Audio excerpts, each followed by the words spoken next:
اور پھر اس کے اوپر ہائی کورٹس ہیں اور پھر سپریم کورٹ ہے. میں کوئی ایک ایک کامنٹ میں ان کی حقیقت تھوڑی سی واضح کر دوں.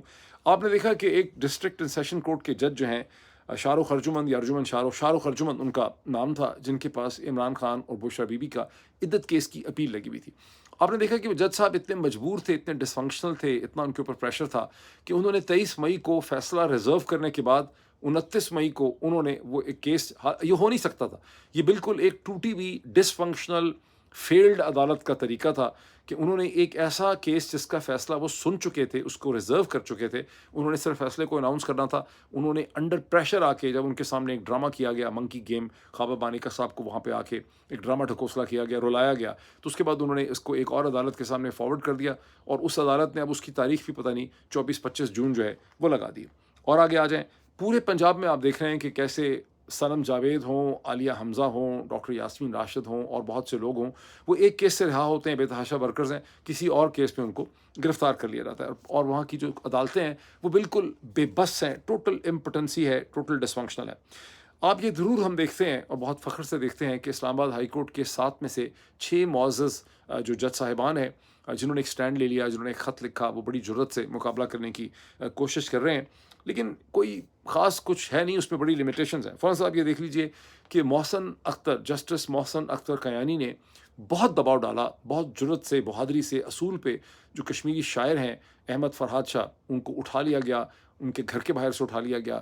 کیانی صاحب نے وہاں پر سیکرٹری ڈیفنس کو بھی بلایا، سیکٹر کمانڈر کو بھی بلایا، ڈائریکٹر آئی بی کو بھی بلایا، ایم آئی کے بھی کسی ڈائریکٹر کو بلایا، ایک نہیں آیا.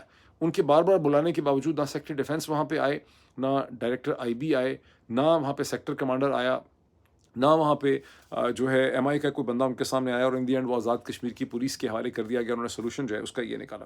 آپ دیکھ رہے ہیں کہ تقریباً 1 سال ہو گیا ہے جسٹس بابر ستار جو ہیں آڈیو لیکس کے کیس میں صرف یہ پوچھنا چاہ رہے ہیں کہ بھائی یہ بتا دیں مجھے کہ یہ آڈیو ریکارڈنگ کی پاکستان کے اندر کون سا ادارہ، کون سا انسٹیٹیوشن ہے، کون سی ایجنسی ہے جس کے پاس آڈیو لیک کرنے کی کیپیسٹی ہے، آتھرائزیشن ہے، کس طرح سے یہ ہوتی ہیں ریکارڈ اور کس طرح سے یہ آڈیوز جو ہیں یہ لیک ہو جاتی ہیں. ابھی تک ان کو 1 برس کی تمام تگ و دو کے باوجود اس کا کوئی جواب جو ہے ان کو نہیں مل سکا. سپریم کورٹ آف پاکستان میں آپ دیکھ رہے ہیں کہ جب سے عمر عطا بندیال گئے ہیں، جب سے وہ ریٹائر ہو کے گھر گئے ہیں، اور اس کے بعد سے جس طرح سے یہاں پر ہراساں کر کے اعجاز الاحسن صاحب کو، جو سینئر پیونی جج تھے اور جنہوں نے چیف جسٹس بننا تھا اسی سال 2024 میں، ان کو وہاں سے ڈرام آؤٹ کیا گیا. جس طرح سے وہاں پہ جناب مظاہر علی اکبر نقوی کو کیسز بنا کے ریزائن کرنے پہ مجبور کیا گیا تاکہ سپریم کورٹ کے ڈائنامکس جو ہیں وہ قاضی فائز عیسیٰ صاحب کے کنٹرول میں آ سکیں. ان کو اگر ریزسٹنس تھی جن لوگوں سے، میں بھی ذکر بھی کرتا ہوں کس کس سے تھی، وہ جو 5-6 لوگوں سے ان کو ریزسٹنس تھی، 13-14 کے اندر ہوتے ہیں، کبھی 13 ہوتے ہیں، کبھی 14 ہوتے ہیں فار آل ریئلٹی. تو اس میں سے چونکہ ان کو 5 یا 6 لوگوں سے ریزسٹنس تھی، سپریم کورٹ کے سٹرکچر کو چینج کرنے کے لیے اور قاضی فائز عیسیٰ صاحب کو اس پہ ایک مکمل گرپ دینے کے لیے یہ سب کچھ کیا گیا. اور میں نے اس وقت بھی اس کا انالیسس آپ کے سامنے رکھا تھا. اور میں واحد بندہ ہوں، یہ میں بہت فخر سے کہتا ہوں کہ میں انالیسس میں، فیوچر کے انالیسس میں کوئی دور پار سے بھی آپ کو مقابلہ نظر نہیں آئے گا. لوگ چیزیں ہو جاتی ہیں، ایوی ہویا. میں آپ کو پہلے سے بتاتا ہوں کہ کیا کرنے کی کوشش جو ہے کی جا رہی ہے، بیکاز میں جو پاور اینڈ انٹرسٹ ڈائنامکس ہیں اس کا انالیسس رکھتا ہوں. تو میں نے اس وقت آپ کو بتا دیا تھا کہ یہ سپریم کورٹ کے اوپر کنٹرول حاصل کرنے کی کوشش ہے. جو بچی کچی کورٹ ہے، پہلے ہی کمزور تھی بیچاری، اس کی بالکل اس کو مطلب اس کا تیا پانچا کرنے کے لیے اعجاز الاحسن صاحب کو اور مظاہر علی اکبر نقوی کو وہاں سے نکالا گیا. اب اس وقت سپریم کورٹ کے اندر اگر ریزسٹنس تھوڑی سی، میں سمجھتا ہوں ان پر مائی انالیسس، قاضی فائز عیسیٰ صاحب کی جو ڈکٹیٹرشپ ہے، اگر اس کو تھوڑی سی ریزسٹنس ہے تو وہ آنریبل جسٹس منیب اختر صاحب دے رہے ہیں، اطہر من اللہ صاحب جسٹس آنریبل دے رہے ہیں، عائشہ ملک صاحبہ دے رہی ہیں. کبھی کبھی اس میں آپ کو لگتا ہے کامنٹس دیکھ کے کہ جمال مندوخیل یا منصور علی شاہ بھی کچھ کرنا چاہ رہے ہیں، لیکن I am not very convinced of it. اچھا، اب میں تھوڑا سا یہ کلیئر کر دوں آپ کو کہ کورٹس ہوتی کیا ہے. مطلب عدالت عدالت عدالت عدالت، قانون عدالت، ہر وقت آپ یہ بات سنتے رہتے ہیں. عدالت ایک فورم ہے جس کو ایک معاشرہ یا ایک پالیٹکس، ایک پولیٹیکل ڈھانچہ عدالت کو کھڑا کرتا ہے تاکہ لوگوں کو بادشاہ وقت کا جو ایگزیکٹو ہے، ایگزیکٹو بادشاہ وقت کی ایک ماڈرن شکل ہے، تو بادشاہ وقت کا جو جبر ہے، اس کا جو ظلم ہے، اس کی جو اوور ریچ ہے، اس کے خلاف پروٹیکشن کے لیے ایک کنسنسس پیدا کر کے between the nobility of England in the 11th and 12th century, عدالت کا جو ماڈرن کانسیپٹ ہے، اس کو پروان ملی، اس میں وہ پروان اس کی چڑھی. اس وقت اگر آپ پڑھیں، تھوڑی سی کتاب نکال کے ہسٹری کی پڑھیں، تو کانسیپٹ یہ تھا کہ بادشاہ جو سب سے بڑا بدماش ہوتا تھا انگلینڈ کے اندر، وہ برطانیہ نہیں تھا اس وقت، انگلینڈ نیا نیا بنا تھا 3-4 اسٹیٹس کے کمبینیشن سے. تو وہ جو انگلینڈ تھا اس انگلینڈ کے اندر جو سب سے بڑا بدماش ہوتا تھا، جو سب سے بڑا غنڈہ ہوتا تھا، جس کے پاس سب سے زیادہ سپاہی ہوتے تھے، جو قبضہ کر لیتا تھا مملکت کے اوپر یا ملک کے اوپر، اسے بادشاہ کہتے تھے۔ تو وہ جو باقی نوبلٹی ہے وہ اٹھا لیتا تھا، کبھی ان کے لوگوں کو اٹھا لیتا تھا، کبھی ان کی زمینوں پہ قبضہ کر لیتا تھا، کبھی ان کی بیویاں اٹھا لیتا تھا، کبھی ان کی لڑکیاں اٹھا لیتا تھا، تو کبھی ان کے مویشی لے جاتا تھا۔ تو ان سے پروٹیکشن حاصل کر لی کہ نوبلٹی نے بادشاہ کے ہاتھ باندھے، اور انہوں نے کہا کہ ایک اس طرح سے عدالت کا کانسیپٹ ہوگا، جب ہیبیس کارپس کا جو کانسیپٹ ہے وہ وہاں سے شروع ہو رہا ہے، پروڈیوس دا باڈی، کہ مطلب ہے کہ بادشاہ کے سپاہیوں نے ہی اٹھایا ہوگا یا کسی نے بھی اٹھایا، تو یہ بادشاہ کے سپاہیوں کی ذمہ داری ہے کہ عدالت کے سامنے باڈی جو ہے وہ پروڈیوس کریں۔ اب پاکستان میں جو چیز میں دیکھ رہا ہوں، جو پورا جس کا میں نے نقشہ تھوڑا سا کھینچا ہے، اتنا زیادہ مکمل نہیں کھینچ سکتا، ایک وی لاگ کی لمیٹیشن ہے، یہ چیز اس کو ریگریشن ہے۔ میں نے کئی دفعہ یہ لفظ استعمال کیا سمجھانے کے لیے، ریگریشن کیا ہوتا ہے۔ ریگریشن انگریزی کا بھی لفظ ہے، ریگریشن کیمسٹری کا بھی لفظ ہے، ریگریشن سائیکالوجی اور سائیکائٹری کا بھی لفظ ہے۔ کیمسٹری سے بڑا آسان ہے، جب کسی کمپاؤنڈ کو آپ حرارت دیتے ہیں، اس کو گرم کرتے ہیں، یا اس کو الیکٹرک کوئی طریقے سے ٹریٹ کرتے ہیں، کسی اور کیمیکل طریقے سے کرتے ہیں، بیسکلی زیادہ تر جنرلی گرم کرتے ہیں، جو کیمسٹری کے آپ نے ایکسپیریمنٹ کیے، تو کمپاؤنڈ بریک ڈاؤن کر جاتا ہے انٹو اٹس ایلیمنٹل فارم۔ اب آئی ڈونٹ تھنک کہ پانی کو جب الیکٹریسٹی سے آپ گزارتے ہیں اور پانی بریک ڈاؤن کر جاتا ہے انٹو ہائیڈروجن، یعنی H2O ہے نا پانی کا فارمولا، تو جب وہ ہائیڈروجن اور آکسیجن کے ایٹمز میں ٹوٹتا ہے، تو شاید اس کو ریگریشن تو نہیں کہتے، لیکن یہ ایک رف سی ایگزامپل ہے کہ کیسے پانی کا کمپاؤنڈ جو ہے وہ ٹوٹ کے ہائیڈروجن اور آکسیجن میں بدل جاتا ہے۔ اس طرح جتنے بھی کمپلیکس کمپاؤنڈ ہوتے ہیں ان کو آپ توڑ دیتے ہیں، اور یہ کیمسٹری میں ایک طرح کی ریگریشن ہے۔ لیکن ایک نفسیات میں ریگریشن یہ ہے کہ جب آپ کے اوپر ایسا دباؤ پڑتا ہے نفسیاتی طور پہ کہ آپ کی باڈی کی جو ہائر فارم ہوتی ہے، ہائر سینٹرز کولیپس کر جاتے ہیں، اور آپ اپنی بڑی پریمیٹیو بیسک اینیمل فارم کے اوپر لوٹ جاتے ہیں، وہ ریگریشن ہوتی ہے۔ ریگریشن کی میں آپ کو کچھ ایگزامپل دوں تو آپ سمجھ سکیں گے کہ پاکستان کی پالیٹکس میں کیا ہو رہا ہے۔ کچھ سال پہلے ایک آدمی نے اپنی گرل فرینڈ یا بیوی یا واٹ ایور، اسلام آباد کے اندر وہ اتنے ایک طیش میں تھا بھی پاگل بیچارہ، اس نے اپنی گرل فرینڈ جو ہے اس کا سر اس نے قلم کر دیا۔ ایسے واقعات پاکستان کے علاوہ بھی دنیا میں بہت دفعہ ہوئے ہیں۔ یہ ایک ایکسٹریم ایگزامپل ہے ریگریشن کی، جہاں یہ شخص جو ہے وہ اپنے غصے کی وجہ سے اور اپنا دماغ الٹنے کی وجہ سے اپنی انسانیت کو کھو بیٹھا، وہ ریگریس کر گیا، وہ ایک جانور کے اندر کنورٹ ہو گیا۔ اور اچھا، یہ ریگریشن آپ جنگوں کے اندر بھی دیکھتے ہیں جب سپاہی پاگل ہو جاتے ہیں، اور یہ ریگریشن آپ کسی دکان پہ بھی دیکھتے ہیں، جہاں ایک آدمی جس کو اپنے دوسرے کولیگ پہ کسی پہ غصہ چڑھتا ہے، وہ وہاں سے ایک اینٹ اٹھاتا ہے یا پانا اٹھاتا ہے گاؤں میں، یا ڈنڈا مار کے دوسرے کو مار کے مار ڈالتا ہے۔ کئی دفعہ بدقسمتی سے گھروں کے اندر بھی ایک خاوند کو، ایک آدمی کو اتنا غصہ آتا ہے کہ وہ چاقو کے وار کر کے یا ڈنڈا مار کے اپنی بیوی کو مار ڈالتا ہے یا اپنے بچوں کو مار ڈالتا ہے۔ یہ سب ایگزامپلس ہیں ریگریشن کی۔ پاکستان میں جو چیز ہم دیکھ رہے ہیں پورا ایڈمنسٹریٹو ڈھانچے کا، یہ ایک کولیپس ہے، یہ ایک ریگریشن ہے، جہاں پاکستان کی عدالتیں ٹوٹلی طور پہ ڈسفنکشنل ہو چکی ہیں۔ یقین مانیے جب اس طرح کا انحطاط اور ریگریشن ہو جاتی ہے، لوگوں نے تو امید لگائی بھی ہے کہ عمران خان باہر نکلیں گے تو چیزوں کو ٹھیک کر لیں گے، یا پتہ نہیں سیٹیں واپس ہو جائیں گی۔ میں as a can student of history بہت خوفزدہ ہوں، جب ریگریشن جس قسم کی پاکستان میں ہو چکی ہے، اس ریگریشن سے کسی معاشرے کا، کسی انتظامی ڈھانچے کا نکلنا جو ہے وہ آسان کام نہیں ہوتا۔ میری ایڈوائس یہ ہے آپ سارے لوگوں کو جو نارتھ امریکہ میں ہیں، کینیڈا میں، امریکہ میں ہیں، آسٹریلیا، نیوزی لینڈ میں ہیں، برطانیہ میں، جو ڈیموکریٹک سوسائٹیز میں رہتے ہیں، باقی تو کہیں کچھ کرنا ممکن ہی نہیں ہے۔ آپ لوگوں کو پہلے تو اس کانسیپٹ کو سمجھیں، اور اگر سمجھیں تو اس کے بعد آپ اس کو ڈسکس کریں، پٹیشن کریں، لیٹر لکھیں ٹو لیگل اینڈ جوڈیشل فورا، ٹو ہیومن رائٹ آرگنائزیشن جیسے ایمنیسٹی انٹرنیشنل US ہے، ایمنیسٹی انٹرنیشنل گلوبل ہے، رپورٹرس آن فرنٹیئرز ہے، کمیٹی ٹو پروٹیکٹ جرنلسٹ ہے، ہیومن رائٹ واچ ہے، یونائٹڈ نیشن اقوام متحدہ کا ہیومن رائٹ ڈویژن ہے، اور یونیورسٹیز میں، ایکیڈیمکس میں، جہاں جہاں لاء کے اور ہیومن رائٹ سے ریلیٹڈ ڈپارٹمنٹس ایگزسٹ کرتے ہیں، وہاں خط لکھیں، ایک ایک دو دو پیراگراف، ان کو بتائیں کہ آپ کی ذمہ داری ہے کہ آپ دیکھیں کہ 250 ملین کا جو پاکستان ملک ہے، اس میں کس طرح سے عدالتیں توتلی طور پر ان کو ڈسفنکشنل کر دیا گیا ہے۔ آج عدالتیں پاکستان میں صحافی ہوں یا پولیٹیکل ورکرز ہوں یا عام شہری ہوں یا کچھ بھی ہو، بولنے والے ہوں، شاعر ادیب ہوں، یہ جو کشمیری شاعر بیچارہ تھا، یہ کدھر کا سیاستدان تھا؟ یہ تو صرف بیسکلی سوچ رہا تھا، اپنی سوچ کا ایکسپریشن کر رہا تھا۔ سوچ ختم ہو جاتی ہے جب آپ اس کی ایکسپریشن نہیں کریں۔ تو پاکستان میں عدالتیں جو ہیں وہ اتنی ٹوتھ لیس، اتنی ڈسفنکشنل ہو چکی ہیں، ان کے پورے نظام کو اتنا بے بس کر دیا گیا ہے، اور ایک انڈکلیئرڈ مارشل ہے۔ اس کی طرف توجہ لوگوں کی دلائیں، اس کو ایک نان پولیٹیکل لیول پہ انڈرسٹینڈ کرنے کی ضرورت ہے کہ آخر یہ 250 ملین کے ملک کا آخر فیوچر آخر ہوگا کیا، جہاں پر بالکل ایک لا آف جنگل جو ہے وہ ایگزسٹ کرتا ہے۔ اب میں آؤں ایگزیکٹ واقعات کی طرف۔